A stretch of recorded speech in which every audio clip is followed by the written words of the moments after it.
الحمد لله رب العالمين والصلاة والسلام على سيدنا ونبينا وحبيبنا محمد وعلى آله وصحبه أجمعين. رب اشرح لي صدري ويسر لي أمري واحلل عقدة من لساني يفقهوا قولي. اللهم إنا نسألك علما نافعا ورزقا طيبا وعملا صالحا متقبلا يا رب العالمين. اللهم فقهنا في الدين وعلمنا التأويل. You hear it? Oh خلاص ممتاز جميل أحسن ما شاء الله. السلام عليكم ورحمة الله. اللهم افتح علينا فتوح العارفين آمين. Anytime you get confused, just say Ya Fattah, Ya Fattah, maybe, oh, some futuhat inshallah. اللهم صل وسلم وبارك على سيدنا محمد صلاة تفتح لنا أبواب الرضا والتيسير وتغلق بها عنا أبواب الشر والتعسير. أنت مولانا فنعم المولى ونعم النصير. We send salawat upon the Prophet ﷺ with the intention that Allah Azza wa Jal, just as He opened the doors of the heavens for the Prophet ﷺ, that He opens doors of knowledge for us. Say Ameen. Ameen. Going back to the Quranic stories and really trying to stick to now the chronological order as mentioned in the Quran. If you remember, one of the last prophets of Ulul Azm that we had covered was Nuh alayhi salam. One of the last ones, of course, after Isa alayhi salam. After Isa alayhi salam was which prophet? We covered Isa alayhi salam. Muhammad sallallahu alayhi salam was going to take 600 lessons. Okay. The seerah tawila jiddan. Seerah is very long, and that's why we have Thursday Seerah book club dedicated for that. If you remember prior, we covered Shama'il in Imam al-Tirmidhi. You remember that? And then now we've been doing the Seerah book club. The intention now is that Thursday night we keep for Surah Al-Kahf. We'll keep it for Surah Al-Kahf because this is everyone gets to read Surah Al-Kahf. What better blessing and what a great blessing that is.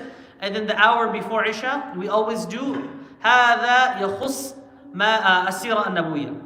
Either through Shama'il, after we finish the Seerah, we'll go over Hayat al-Sahaba maybe, or Shifa, different books and different aspects of the life of Rasulullah sallallahu alaihi wasallam. Wallahi, the books of Seerah, mali'a. You can spend your whole life studying Seerah, bas, only Seerah.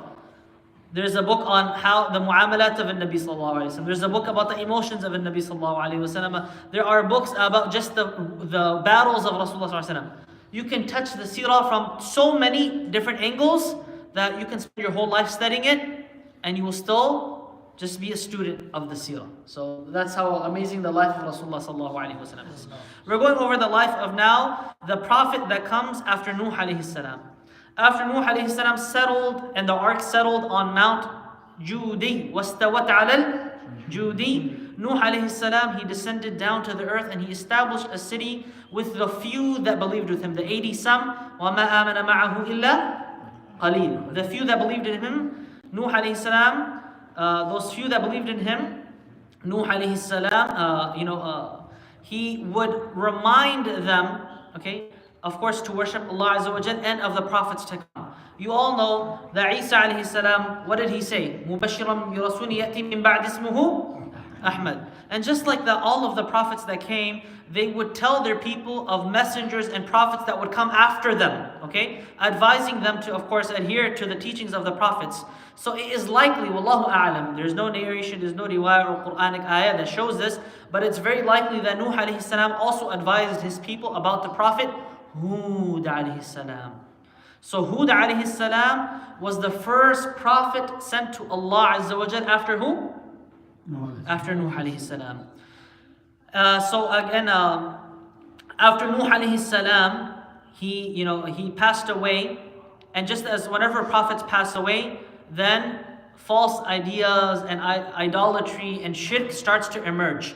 And just as when they're sent, Allah Azza wa Jal elevates the people through hidayah, through guidance, and when they pass away, what happens? When they depart to meet Allah Azza wa Jal, then the shayateen of the jinn and the shayateen of the ins, they begin to mislead people away from the path of Allah Azza wa Jal and divert them from the way. And this is when Allah Azza wa Jal sends messengers again to remind them and to restore the faith amongst the people. Okay? So after Nuh alayhi salam had passed away, those people that were once upon the right path began to deviate from the straight path, paving a new way for idolatry, a new wave of shirk. And so Allah Azza wa Jal, to these people, He sent Hud alayhi salam to save them from shirk, to save them from this and its vile grip. And so Allah Azza wa Jal informed Nuh alayhi salam, as is in the Quran in Surah Hud, in the Quran that nations would come after him who would disbelieve in Allah Azza wa Jal and they would suffer a painful punishment. Allah says, قِيلَ يَا نُوحُ اهْبِطْ بِسَلَامٍ مِنَّا وَبَرَكَاتٍ عَلَيْكَ وَعَلَىٰ أُمَمٍ مِّمَّن مَّعَكَ وَأُمَمٌ سَنُمَتِّعُهُم. Allah is going to make them taste good things. ثُمَّ يَمَسُّهُم مِّنَّا عَذَابٌ أَلِيمٌ. So Allah Azza wa Jal already told Nuh alayhi salam, the prophecy was already sent to Nuh alayhi salam, that nations would emerge, they would enjoy the worldly blessings. Hud alayhi salam was sent to Ad, and they were a tribe with a lot of ni'am, a lot of blessings. And those people would eventually face a painful punishment, the people that would come after. And of course, from those nations, and the first of them was the tribe of Ad. They would name tribes after people, like the grandfather of the tribe or the father of the tribe. You see, that's what they would name tribes after. And when you say Banu Hashim, the Hashemites, this is named after a person. Just like that, Ad is referring to a person, but it's referring now to the entire tribe. Okay, to whom Hud alayhi salam was sent to. وَإِلَىٰ عَادٍ أَخَاهُمْ هُودًا. Hud alayhi salam was sent to who? Ad. Hud alayhi salam was sent to? One person accidentally, he said Ad alayhi salam, he was sent to Hud. Is this correct? Is Ad the people, Hud the prophet? Okay, so the Quran refers to the place and the dwellings of Ad, referring to where they were as what? Tribe. No, where were they? Al-Ahqaf. Ahqaf were the dwellings of the people of Ad. It was the location and the place of the people of Ad. Allah Azza wa Jalla says in Surah Al-Ahqaf, imagine a whole surah named after where they were. وَاذْكُرْ أَخَا عَادٍ إِذْ أَنذَرَ قَوْمَهُ بِالْأَحْقَافِ وَقَدْ خَلَتِ النُّذُرُ مِنْ بَيْنِ يَدَيْهِ وَمِنْ خَلْفِهِ. He told them, أَلَّا تَعْبُدُوا إِلَّا اللَّهِ إِنِّي أَخَافُ عَلَيْكُمْ عَذَابَ يَوْمٍ عَظِيمٍ. And remember the brother of Ad. The brother of Ad is referring to Hud alayhi salam. The prophets were referred to as brothers of their people because they're from them. When he warned his people in Al-Ahqaf where they were, okay? So Ad was a tribe living in Al-Ahqaf, which would translate to sand dunes. Why is it called sand dunes Al-Ahqaf? Because it describes the geography of that region. Their dwellings and where they were, Ahqaf, were sandy and susceptible to storms that would then shift the sands, and of course it ties into how they were punished and how they were destroyed as well. Where is Al-Ahqaf? Ibn Juzay, he mentions many opinions. Anybody know where Ahqaf is? Could be Saudi Arabia. Yemen. He said, وَالصَّحِيحُ أَنَّ بِلَادَ عَادٍ كَانَتْ بِالْيَمَنِ. Southern. So it was in Yemen. Wallahu a'lam. This is Ibn Juzay. He mentions all of, he said, قِيلَ وَالصَّحِيحُ. And the correct opinion is that they are in a region in Yemen. Okay? So the tribe of Ad, they're in Jazirat al-Arab. Those people, they became very arrogant, very oppressive, and they turned away from the teachings of the prophets, and they rebelled against Allah Azza wa Jal. So Allah Azza wa Jal sent to them Hud alayhi salam, the first prophet after Nuh alayhi salam. So Ad was a tribe that they had many blessings. Allah gave them many, many blessings. And Allah Azza wa Jal, when referring to the incident of Hud alayhi salam is mentioned 6 different places in the Quran. Hud alayhi salam is mentioned how many places in the Quran? 6 different places. There is an entire surah named after him. An entire surah named after Hud alayhi salam. One of the most prominent surahs that also mentions his story and addresses it is Surah Al-A'raf. And also, his story is mentioned in Surah Al-Shu'ara. And the one we're going to go into today that talks about the da'wah of Hud alayhi salam and his admonition to his people and his mission. The mission of Hud alayhi salam is best described in Surah Al-Shu'ara, and this is the portion that we're going to discuss shortly now. The portion in which surah? Surah Al-Shu'ara. Okay? Allah Azza wa Jal says, كذبت عاد المرسلين إذ قال لهم أخوهم هود ألا تتقون إني لكم رسول أمين فاتقوا الله وأطيعون وما أسألكم عليه من أجر إن أجري إلا على رب العالمين أتبنون بكل ريع آية تعبثون وتتخذون مصانع لعلكم تخلدون وإذا بطشتم جبارين فاتقوا الله وأطيعون واتقوا الذي أمدكم بما تعلمون أمدكم بأنعام وبنين وجنات وعيون إني أخاف عليكم عذاب يوم عظيم. Surah Al-Shu'ara, ayah number 123 to 135. Okay? We're going to go into this portion of the da'wah of Hud alayhi salam.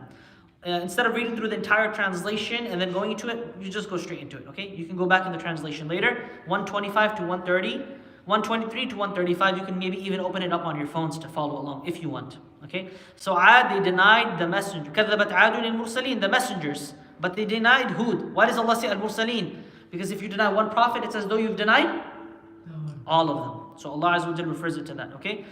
And he begins his da'wah with the same message that all prophets begin their da'wah with. And that is to believe in Allah. The first thing he says, إِذْ قَالَ لَهُمْ أَخُوهُمْ هُودٌ أَلَا تَتَّقُونَ. The first thing he mentions.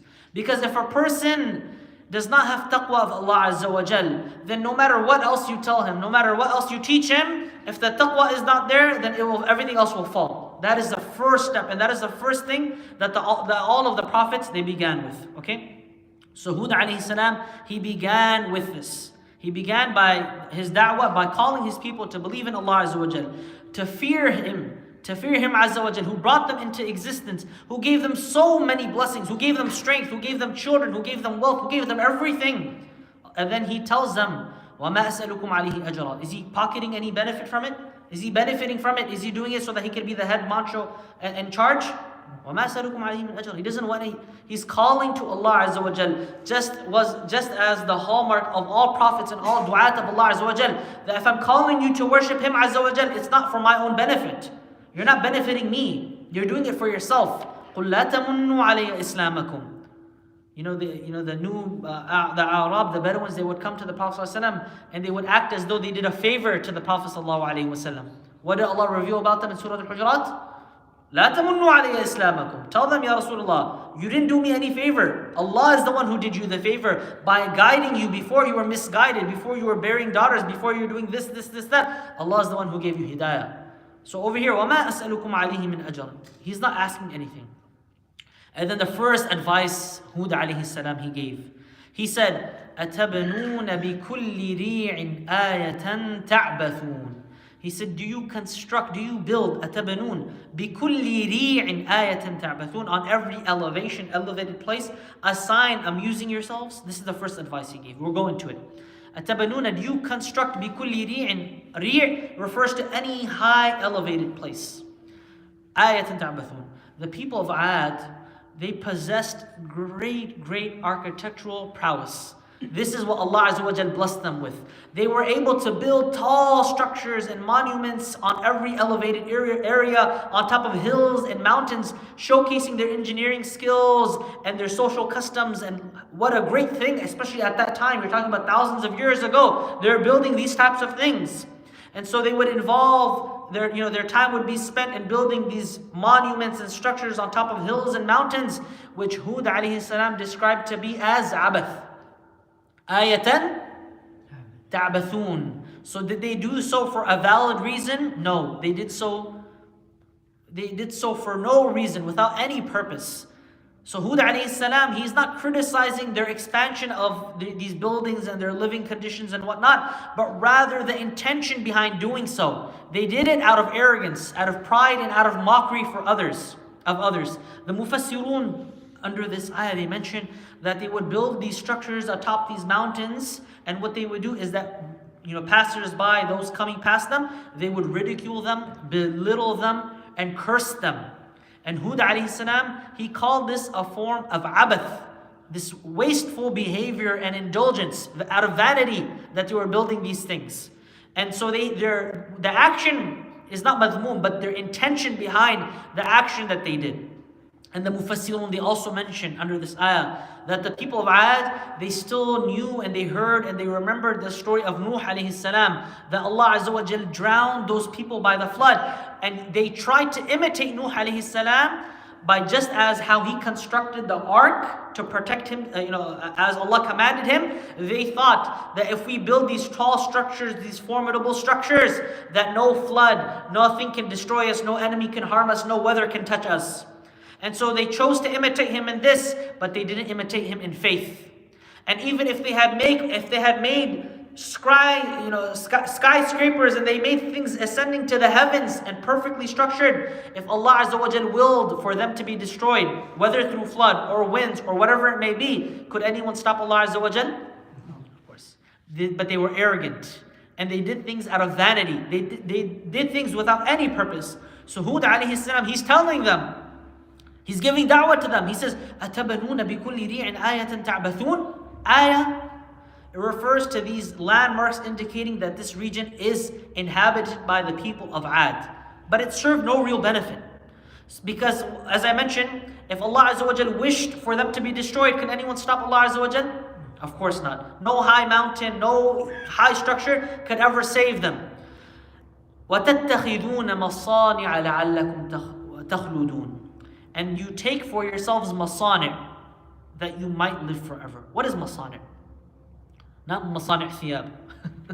Masani' over here is referring to their san'a, referring to how they were able to build these high fortresses and strongholds, thinking that they would protect themselves from floods, weather, and even enemies that they would go against. So Hud alayhi salam is questioning them. You think by doing this, you think you're going to live forever? لَعَلَّكُمْ تَخْلُدُونَ. You think you're going to be able to last anything? You think that by doing this, you're going to be protected from Allah Azza wa Jal, you're going to shield yourself from death? Allah Azza wa Jal, what does He say about this in a different ayah?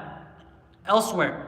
أَيْنَمَا تَكُونُوا يُدْرِككُمُ الْمَوْتِ وَلَوْ كُنْتُمْ فِي بُرُوجٍ مُشَيْدَةٍ. Lock yourself up in fortresses, lock yourselves up wherever you go, but death will follow. Death is going to come after you. And this is a message for all those that oppress, thinking that they could seek refuge in Moscow and seek refuge here and seek refuge there. أَيْنَمَا تَكُونُوا يُدْرِككُمُ الْمَوْتِ. That death will come to you. And when death comes to you, on that day you cannot run anywhere. You cannot seek refuge anywhere. You cannot hide from your crimes. You cannot seek refuge from your crimes. وَلَوْ كُنْتُمْ فِي بُرُوجٍ مُشَيَّدَةٍ. This is a heavy all against all those oppressed. And so, and as I mentioned, this is not unique to Ad. Actually, you see this today, and even the people of Khaybar. Allah Azza wa Jalla says in Surah Al-Hashr, وَظَنُّوا أَنَّهُمْ مَانِعَتُهُمْ حُصُونُهُمْ مِنَ اللَّهِ فَأَتَاهُمُ اللَّهُ مِنْ حَيْثُ لَمْ يَحْتَسِبُوا وَقَذَفَ فِي قُلُوبِهِمُ الرُّعْبَ يُخْرِبُونَ بُيُوتَهُمْ بِأَيْدِيهِمْ. Their own hands destroyed themselves. وَبِأَيْدِ الْمُؤْمِنِينَ فَاعْتَبِرُوا يَا أُولِي الْأَبْصَارِ. Surah Al-Hashr, wallahi, we need to study in the masjid. Very, very powerful surah, especially related to today. The third piece of advice Hud alayhi salam had to his people is that he warned them against dhulm. He warned them against tyranny. As Allah Azza wa Jal mentions in the Quran in the next ayah, وَإِذَا بَطَشْتُمْ جَبَّارِينَ فَاتَّقُوا اللَّهَ وَأَطِيعُونَ.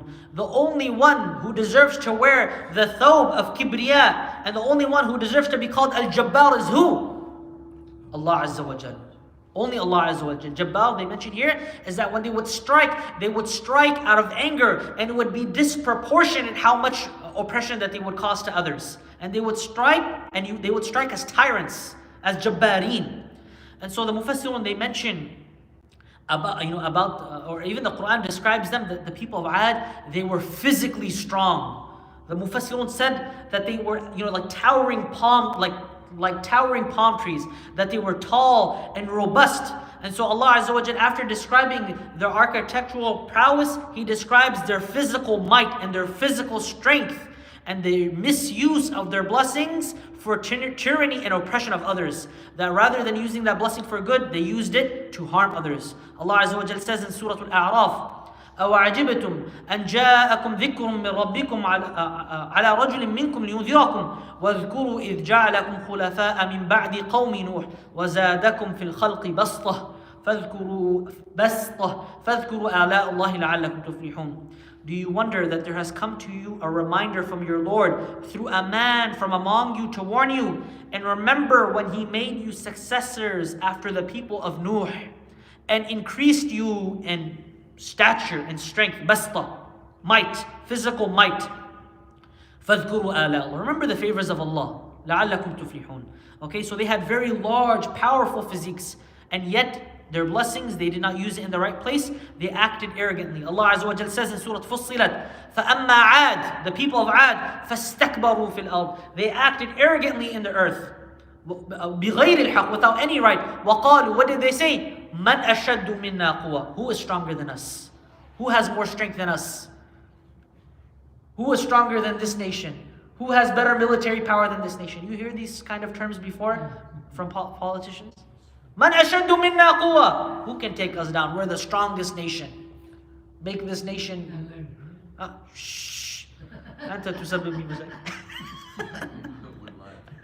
We're alive, ya Shaykh. Hud alayhi salam, he's reminding them that their strength, their wealth, and their fortress would not protect them from Allah Azza wa Jal. Allah Azza wa Jal, He says in another verse, referring to the strength of the people of Ad, as in Surah Hud, وَيَا قَوْمِ اسْتَغْفِرُوا رَبَّكُمْ ثُمَّ تُوبُوا إِلَيْهِ. Turn to Allah, do istighfar. يُرْسِلِ السَّمَاءَ عَلَيْكُمْ مِدَرَارًا. He'll send down, rainfall, midarar. وَيَزِدْكُمْ قُوَّةً إِلَىٰ قُوَّتِكُمْ. That if you turn to Allah Azza wa Jal, don't think that your strength is going to go away.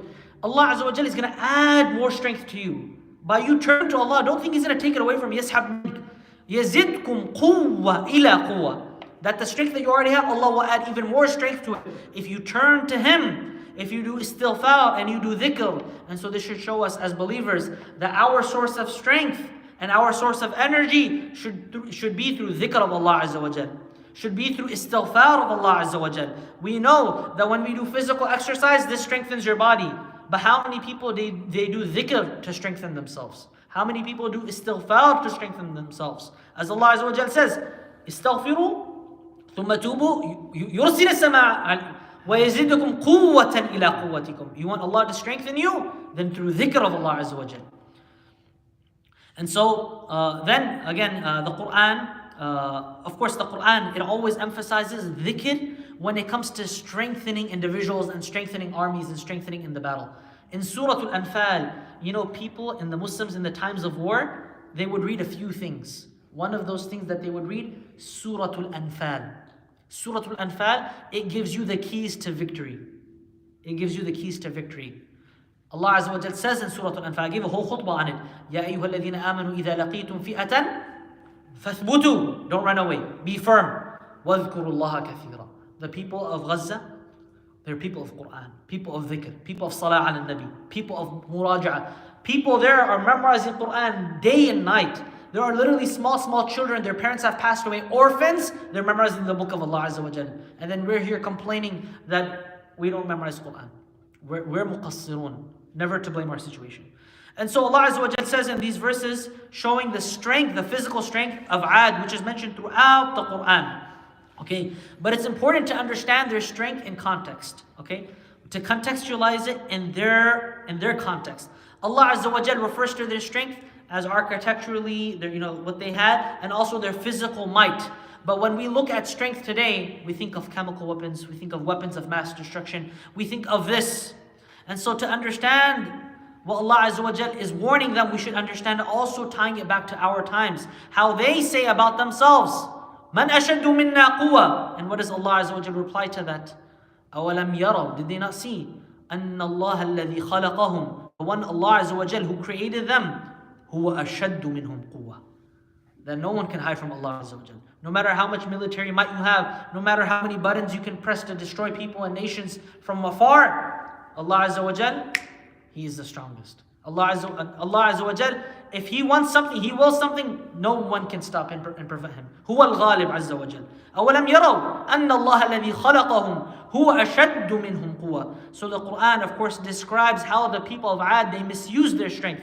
وَإِذَا بَطَشْتُمْ جَبَّارِينَ. When they striked others, they did so with oppression, they did so with tyranny. And so what does this mean? Look at Israel. When they retaliate or when they do so disproportionately. That one tiny rocket goes, they send hundreds of airstrikes, killing thousands and thousands of people of Gaza. وَإِذَا بَطَشْتُمْ جَبَّارِينَ. It's as though you're reading these ayat and you're thinking of Israel. When it's as though you're reading these ayat, and these lessons are for us to take now. The lessons of Allah that Allah Azza wa Jal mentions in the stories of Quran is not just things that we read, but really we see in our own lives. We see in what's happening in the world around us. That is why as Muslims we're supposed to connect to the Quran, because in the Quran are the keys for the believers. أَوَلَمْ يَرَوْا أَنَّ اللَّهَ الَّذِي خَلَقَهُمْ هُوَ أَشَدُّ مِنْهُمْ قُوَّةً. As for Islam, Allah Azza wa Jal teaches us that when you're going to do justice, you do so proportionately. فَمَنِ اعْتَدَى عَلَيْكُمْ فَاعْتَدُوا عَلَيْهِ بِمِثْلِ مَا اعْتَدَى عَلَيْكُمْ. Not disproportionately, not punishing everyone, not including innocent civilians, the majority of those that were killed. May Allah make them all from the shuhada ya Rabbil Alameen. Children, women, elderly, hospitals, schools, disproportionately. وَإِذَا بَطَشْتُمْ بَطَشْتُمْ جَبَّارِينَ.